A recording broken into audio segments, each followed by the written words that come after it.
Petite vidéo sur l'installation du coupeur de proximité, de la coupure de proximité de chez Extra. Voilà, Extra de chez Aspen Pump. Voilà, donc c'est une coupure de proximité de 20 ampères. Donc moi là, je vais raccorder une clim en 2.5, donc je suis largement bon.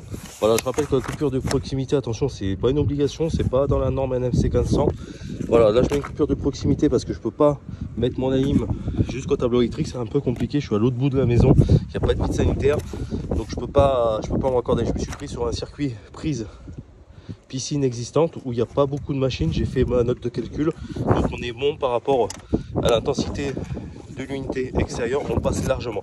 Voilà, la seule obligation que vous avez de le mettre, c'est lors d'un quand vous avez un CCTP et qu'il est spécifié dedans comme quoi vous devez mettre des coupures de proximité.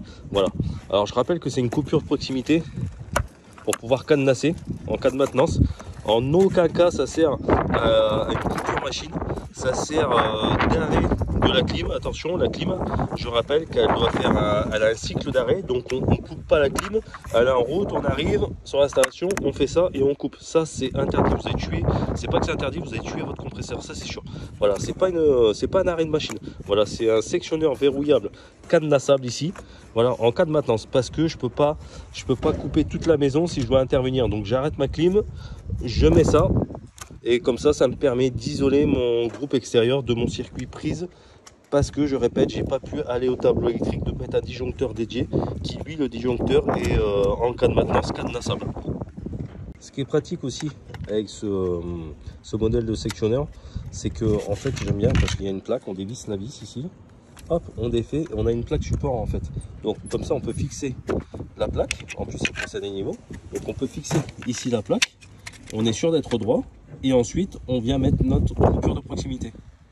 Bon voilà, le support une fois monté, on n'a plus qu'à s'occuper de la partie raccordement.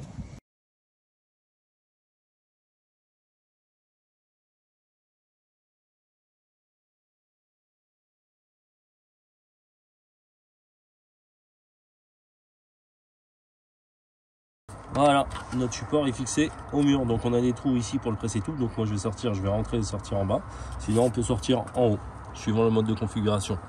On a aussi le sectionneur, donc ici on peut couper du triphasé, donc attention, on peut pas couper du tétra, on peut couper que du triphasé.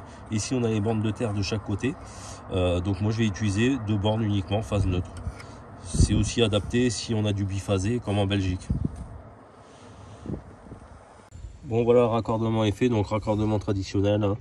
La phase à droite, le neutre à gauche, donc je coupe phase neutre. Voilà, on reprend pareil en bas, les terres ici. Voilà, j'ai plus qu'à remonter le boîtier.